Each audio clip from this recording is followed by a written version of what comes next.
Good morning, class 7. How are you all? I hope you all are good. Welcome to our science class. Students, today we will start our new chapter that's name is respiration. आज हम अपना नया chapter start कर रहे हैं जिसका नाम क्या है?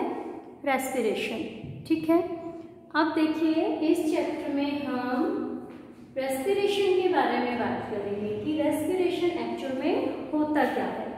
ठीक है, साथ ही हम जनरली क्या बोलते हैं कि जो ब्रीदिंग होती है ना, उसी को हम रेस्पिरेशन बोलते हैं. सो क्या डिफरेंस होता है रेस्पिरेशन और ब्रीदिंग में, कितने टाइप्स होते हैं रेस्पिरेशन के, और डिफरेंट जो एनिमल्स हैं या ऑर्गेनिजम्स हैं, चाहे वो प्लांट्स हैं या एनिमल्स हैं, उनमें जो रेस्पिरेशन होता है वो उनके लिए, उस रेस्पिरेशन के प्रोसेस के लिए कौन से ऑर्गन्स जो होते हैं वो रेस्पॉन्सिबल होते हैं, है ना. उन सब की हम इस चैप्टर में बात करेंगे. ठीक है, तो सबसे पहले हम बात करें टर्म रेस्पिरेशन. किसे कहेंगे हम रेस्पिरेशन? बताइए भाई, क्या होगा? देखो, डेफिनेशन ऑफ रेस्पिरेशन हम लिखेंगे ऑक्सीडेशन ऑफ फूड, और फूड की जगह हम लिख सकते हैं ग्लूकोज, है ना. फूड और ग्लूकोज भी हम उसको लिख सकते हैं कि जो फूड से हमने ग्लूकोज ऑब्टेन किया उसका जो ऑक्सीडेशन होगा, है ना, ऑक्सीडेशन ऑफ फूड और glucose to produce energy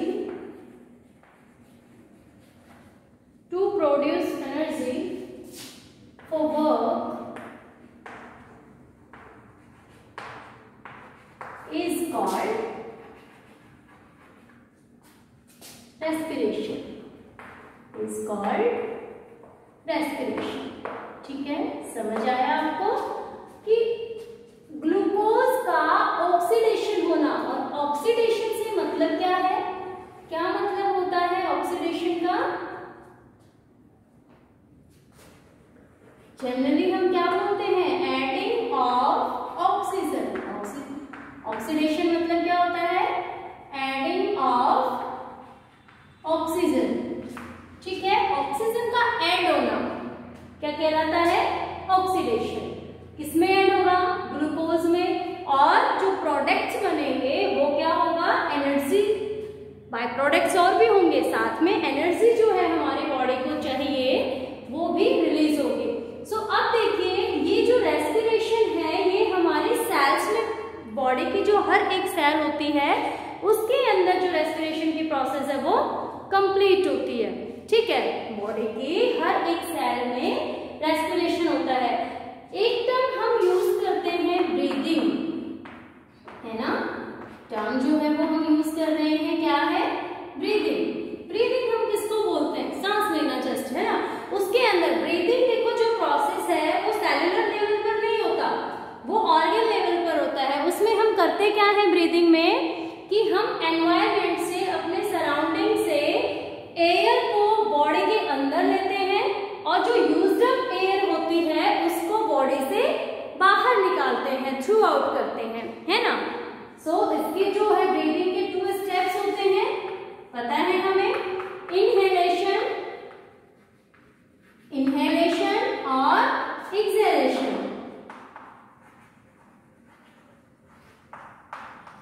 inhalation और एक्सहेलेशन. क्या होता है इनहेलेशन में और एक्सहेलेशन में? बताइए भाई. देखो, इनके नाम से ही पता है. एक तो मैंने अभी आपको बताया कि इनहेलेशन हम किसको बोलेंगे? इनहेलेशन हम किसको बोलेंगे भाई? बॉडी के अंदर एयर को इनटेक करना. ठीक है, इनहेलेशन हमने किसको बोला? बॉडी के अंदर एयर को इनटेक करना, अंदर करना, है ना.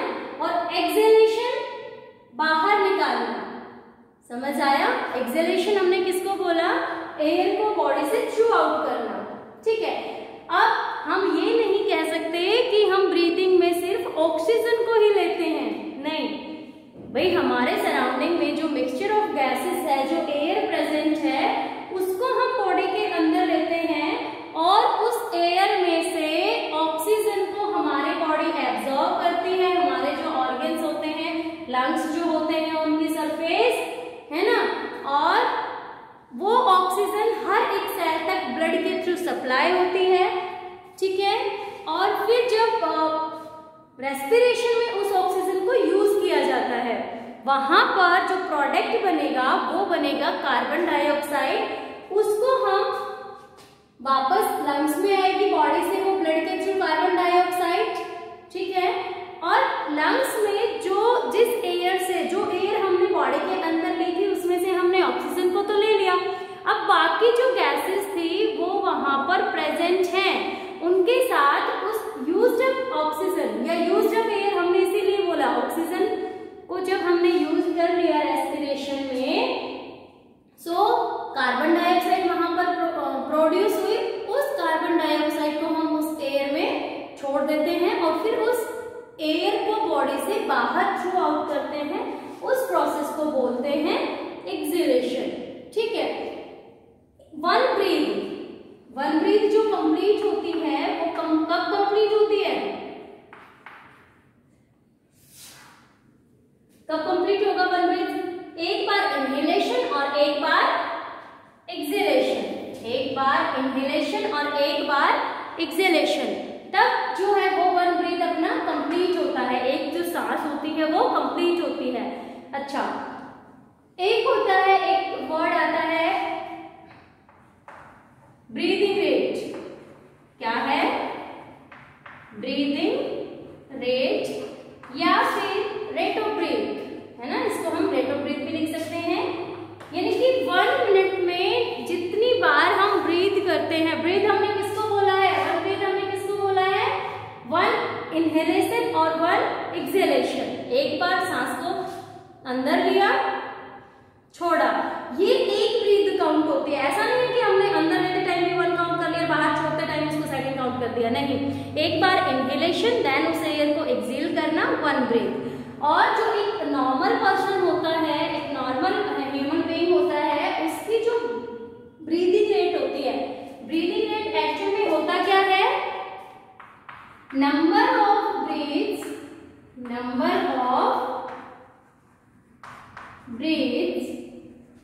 इन 1 मिनट। 1 मिनट में जितनी बार हम ब्रीथ करते हैं वो क्या कहलाता है, रेट ऑफ ब्रीथ या फिर ब्रीदिंग रेट, है ना। और एक नॉर्मल पर्सन की जो ब्रीदिंग रेट होती है वो होती है 15 to 18 टाइम्स। कितनी होती है अपनी जो ब्रीदिंग रेट होती है वो 15 to 18 टाइम्स, यानी कि हम 1 मिनट में 15 से 15 to 18 टाइम्स ब्रीथ करते हैं, है ना। 15 to 18 टाइम्स ही इनहेल करेंगे और 15 to 18 टाइम ही एक्सहेल करेंगे एयर को, ठीक है। आप देखिए, समझ आया अब क्या डिफरेंस है, ब्रीदिंग और रेस्पिरेशन में डिफरेंस समझ आ गया। रेस्पिरेशन एक बायोकेमिकल प्रोसेस है जो एक हर एक सेल में, यानी कि एक सेलुलर प्रोसेस है। ब्रीदिंग का समझ आ गया भाई, ब्रीदिंग क्या होता है, इनहेलेशन और एक्सहेलेशन तो उसके स्टेप्स हैं। एयर को बॉडी के अंदर लेना और यूज्ड अप एयर को बॉडी से बाहर निकालना, एक्सहेलेशन, ठीक है। एक बार एयर अंदर लेना, उस यूज्ड अप एयर को बाहर निकालना, टोटल कंप्लीट होता है 1 ब्रीथ। रेट ऑफ ब्रीथ या ब्रीदिंग रेट क्या होता है, 1 मिनट में जितनी बार हम ब्रीथ कर रहे हैं। और 1 ब्रीथ हमने किसको बोला है, 1 टाइम इनहेलेशन, 1 टाइम एक्सहेलेशन, उसको हमने 1 ब्रीथ बोला है। सो 1 मिनट में जो नंबर ऑफ ब्रीथ्स होते हैं उनको हम बोलते हैं ब्रीदिंग रेट या फिर रेट ऑफ ब्रीथ। और एक नॉर्मल पर्सन का जो ब्रीदिंग रेट होता है वो कितना होता है, 15 to 18 टाइम्स, 15 to 18 टाइम्स, ठीक है। रेस्पिरेशन की डेफिनेशन समझ आ गई, ब्रीदिंग आपको समझ आ गई कि ब्रीदिंग तो सिर्फ वो प्रोसेस है जिसके थ्रू हम एयर को बॉडी के अंदर ले रहे हैं अपने नॉज से, और जो यूज्ड अप एयर है बॉडी की उसको हम पुट आउट कर रहे हैं, है ना।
है ना। और फूड में डाइजेस्टेड जो फूड होता है, ये फूड कैसा है, डाइजेस्टेड, हमने उसको डाइजेस्ट, हमारे डाइजेस्टिव सिस्टम ने उसको डाइजेस्ट किया हुआ है। सो यहाँ से जो सॉल्युबल ग्लूकोज है, फूड में मेनली क्या आएगा, ग्लूकोज। ग्लूकोज का फॉर्मूला होता है C6H12O6। ऑक्सीजन के 6 मॉलिक्यूल्स, कितने मॉलिक्यूल्स, एक, देखो एक ग्लूकोज मॉलिक्यूल के साथ ऑक्सीजन के 6 मॉलिक्यूल्स जो है वो ऐड होंगे, समझ आया। कार्बन डाइऑक्साइड के 6 मॉलिक्यूल्स बनेंगे, साथ में वाटर के 6 मॉलिक्यूल्स बनेंगे, और एनर्जी जो है वो एक लार्ज अमाउंट में एनर्जी जो है वो यहाँ से रिलीज होगी। ठीक है, समझ आ गया। ये एक केमिकल इक्वेशन है जो कि रिप्रेजेंट किसको कर रही है, रेस्पिरेशन को। जनरली तो हमने डेफिनेशन बोल दी कि ऑक्सीडेशन ऑफ फूड और ग्लूकोज, है ना, to produce energy for work is called respiration, है ना। ऑक्सीडेशन क्या होता है, ऑक्सीजन का ऐड होना। ठीक है, समझ आया। एक्चुअल में जब हम इसको केमिकल रिएक्शन के फॉर्म में लिखते हैं तो हम इस फॉर्म में इसको लिखेंगे, है ना। लास्ट क्लासेस में, आप प्रीवियस क्लासेस में हम पढ़ के आए हैं फोटोसिंथेसिस। फोटोसिंथेसिस क्या होता है, ये रिवर्स, वहां पर ये रिएक्टेंट होते हैं और ये प्रोडक्ट होता है ना। तो जो रेस्पिरेशन होती है, रेस्पिरेशन का जो प्रोसेस है वो केमिकली देखा जाए तो जस्ट रिवर्स है अपने फोटोसिंथेसिस की केमिकल रिएक्शन का। समझ आया आपको। रेस्पिरेशन की एक्चुअल में हर एक सेल में ये होता है, एक ग्लूकोज मॉलिक्यूल के साथ 6 ऑक्सीजन के मॉलिक्यूल ऐड होंगे और 6 मॉलिक्यूल ऑफ कार्बन डाइऑक्साइड, और जो वाटर है वो बनेगा, साथ में एनर्जी रिलीज होगी।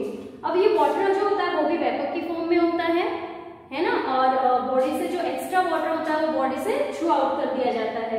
अब यहाँ पर देखिए, ये जो ऑक्सीजन है, हम अपने सर्कुलेटरी सिस्टम का काम पढ़ते हैं, ब्लड का क्या काम होता है कि जो डाइजेस्टेड फूड है उसके जो न्यूट्रिएंट्स हैं उसको बॉडी की हर एक सेल तक सप्लाई करता है। साथ ही जो ऑक्सीजन लंग्स में हमने ब्रीदिंग के थ्रू ली है ना, जो ऑक्सीजन हमने लंग्स में ली है उसको बॉडी की हर एक सेल तक ट्रांसफर करेगा, और हर एक सेल में, अब ये जो कार्बन डाइऑक्साइड है ये तो हर एक सेल में प्रोड्यूस हुई है, सो वहां से ब्लड के थ्रू, हमने ब्लड वेसल्स अपनी 2 टाइप्स की होती है ना, वेन्स एंड आर्टरीज। आर्टरीज कहां से कहां ब्लड सप्लाई करती हैं, हार्ट से बॉडी ऑर्गन्स तक, और जो वेन्स होती हैं वो बॉडी पार्ट से हार्ट तक ब्लड को लेके आती है। तो आर्टरीज में तो ऑक्सीजन रिच ब्लड कैरी होता है, और वेन्स में कार्बन डाइऑक्साइड रिच ब्लड जो होता है वो कैरी होता है। क्लियर। ये जो कार्बन डाइऑक्साइड रिच ब्लड होता है उसको लंग्स में लाया जाता है, वहां से ये कार्बन डाइऑक्साइड जो एयर हमने इनहेल की थी उसमें मिक्स की जाती है। देन हम यूज्ड अप जो एयर जिसको बोल रहे हैं, जिसमें कार्बन डाइऑक्साइड की क्वांटिटी ज्यादा होती है, उसको अपने नॉस्ट्रिल्स के थ्रू आउट करते हैं बॉडी से। क्लियर। सो ये जो है ये है सेलुलर रेस्पिरेशन, इसलिए बोला क्योंकि ये सेल्स में हो रहा है, इंटरनल रेस्पिरेशन है ना। क्लियर। बायोकेमिकल एक रिएक्शन है, प्रोसेस है बॉडी का। ब्रीदिंग क्या है, ऑर्गन्स पे बेस्ड है। ब्रीदिंग में ये सारी रिएक्शंस नहीं होती, ब्रीदिंग में जस्ट हम एयर को इनहेल करते हैं और एक्सहेल करते हैं। क्लियर। पॉइंट अपना आता है टाइप्स ऑफ रेस्पिरेशन। इससे पहले हमें क्लियर हो गया ना ब्रीदिंग, अब हम रेस्पिरेशन को ब्रीदिंग नहीं बोलेंगे, है ना। जब तक हमें नहीं पता था तब तक हम बोलते थे कि respiration and breathing are the same thing, but they are not ना, डिफरेंट प्रोसेसेस है ना। समझ आया आपको कि रेस्पिरेशन जो है वो एक अलग प्रोसेस है जो एक सेलुलर लेवल पर होता है, एक बायोकेमिकल प्रोसेस है, और जो ब्रीदिंग है वो ऑर्गन लेवल पर होता है। उसमें जस्ट हम अपनी बॉडी के अंदर एयर को लेते हैं और जो यूज्ड अप एयर होती है उसको थ्रू आउट करते हैं। बॉडी के अंदर लेने का जो प्रोसेस है, इनटेक करने का जो प्रोसेस है उसको इनहेलेशन बोलते हैं, और जो थ्रू आउट करने का प्रोसेस है उसको एक्सहेलेशन बोलते हैं। ब्रीदिंग रेट मैंने क्लियर कर दिया क्या होती है, number of breaths in 1 minute, 1 minute में जो नंबर ऑफ ब्रीथ्स होते हैं वो क्या है अपना ब्रीदिंग रेट। और एक नॉर्मल एडल्ट पर्सन का ब्रीदिंग रेट कितना होता है 15 to 18 टाइम्स इन 1 मिनट, है ना। ठीक है, अब देखिए रेस्पिरेशन, जहां हमने बात की कि कैसे ग्लूकोज ऑक्सीजन की प्रेजेंस में कार्बन डाइऑक्साइड एंड वाटर में कन्वर्ट होता है, साथ में अ लॉट ऑफ एनर्जी वहां पर प्रोड्यूस होती है। अब देखिए रेस्पिरेशन जो होता है वो 2 टाइप का होता है। रेस्पिरेशन की बात कर रहे हैं हम, यहाँ ब्रीदिंग की बात नहीं कर रहे हैं, किसकी बात कर रहे हैं, रेस्पिरेशन। एक आता है एरोबिक और दूसरा है अनएरोबिक। ठीक है, फर्स्ट जो टाइप है वो है एरोबिक एंड अनएरोबिक। ठीक है, एरोबिक ये जो रेस्पिरेशन की प्रोसेस है, कौन से टाइप को हम एरोबिक बोलेंगे और कौन से टाइप को हम अनएरोबिक बोलेंगे। देखिए वो रेस्पिरेशन जो ऑक्योर होता है in the presence of oxygen, है ना, ये विदाउट ऑक्सीजन पॉसिबल नहीं है, in the presence of oxygen. Aerobic respiration कौन सा होगा, in the presence of oxygen. Oxygen की प्रेजेंस में होने वाला जो रेस्पिरेशन है उसको हम बोलते हैं एरोबिक रेस्पिरेशन। ठीक है, अब देखिए क्या डिफरेंस होता है एरोबिक और अनएरोबिक में। अनएरोबिक कब होता है बॉडी के अंदर, है ना, क्योंकि हम तो सांस तो हमेशा ले रहे होते हैं, तो बॉडी को तो ऑक्सीजन तो हर टाइम पे मिल रही है ना भाई। ये जो होता है एनाएरोबिक, ये होता है absence of oxygen, in absence of oxygen. ठीक है, क्या डिफरेंस है, इनकी जो केमिकल इक्वेशंस है वो कैसे एक दूसरे से डिफरेंट है। और यहाँ पर ऑक्सीजन की सफिशिएंसी क्यों थी, क्यों ऑक्सीजन अवेलेबल हो गई, यहाँ कौन सी कंडीशंस में अनएरोबिक जो अनएरोबिक रेस्पिरेशन है वो होगा। अब देखिए एरोबिक तो नॉर्मल, जैसे हमने अभी आपको बताया था कि जो ग्लूकोज है वो ऑक्सीजन के साथ रिएक्ट करके क्या बनाएगा, कार्बन डाइऑक्साइड और वाटर, साथ में यहाँ पर एनर्जी रिलीज होगी। ठीक है, और यहाँ पर जो एनर्जी का अमाउंट है वो क्या है, लार्ज अमाउंट है। ये क्या है, लार्ज अमाउंट है कंपैरिजन टू अनएरोबिक के। जबकि जो अनएरोबिक जो रेस्पिरेशन होता है इसमें देखो क्या होगा, क्योंकि यहाँ ये हो रहा है in the absence of oxygen, oxygen यहाँ प्रेजेंट नहीं है। सो यहाँ पर क्या होगा, ग्लूकोज जो था वो इथेनॉल में कन्वर्ट हो गया, एल्कोहल बन गया। ग्लूकोज से क्या बन गया, एल्कोहल, इथेनॉल, एथिल एल्कोहल जिसको हम बोलते हैं। ठीक है, इथेनॉल,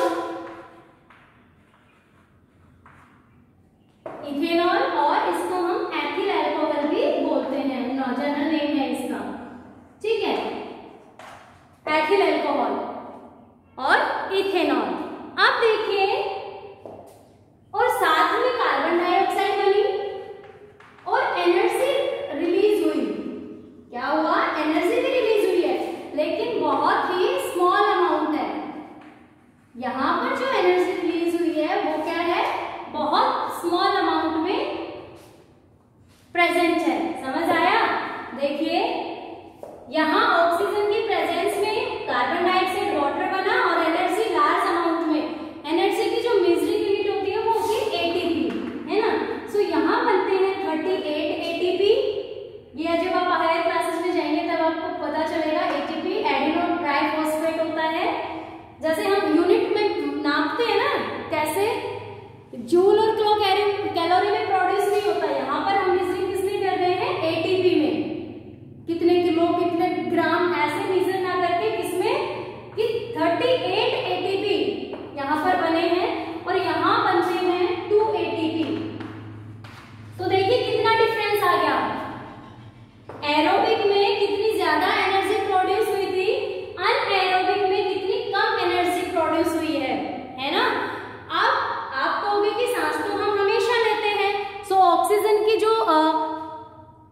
सफिशिएंसी है वो तो हर टाइम होती है, सप्लाई तो हर टाइम बॉडी में होती है।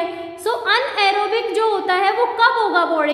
सो जो अनएरोबिक रेस्पिरेशन है वो जो स्मॉलर ऑर्गेनिजम्स होते हैं जिनकी बॉडी एक सेल से बनी हुई होती है, लाइक ईस्ट है, बैक्टीरिया है, उनमें एनएरोबिक रेस्पिरेशन होता है।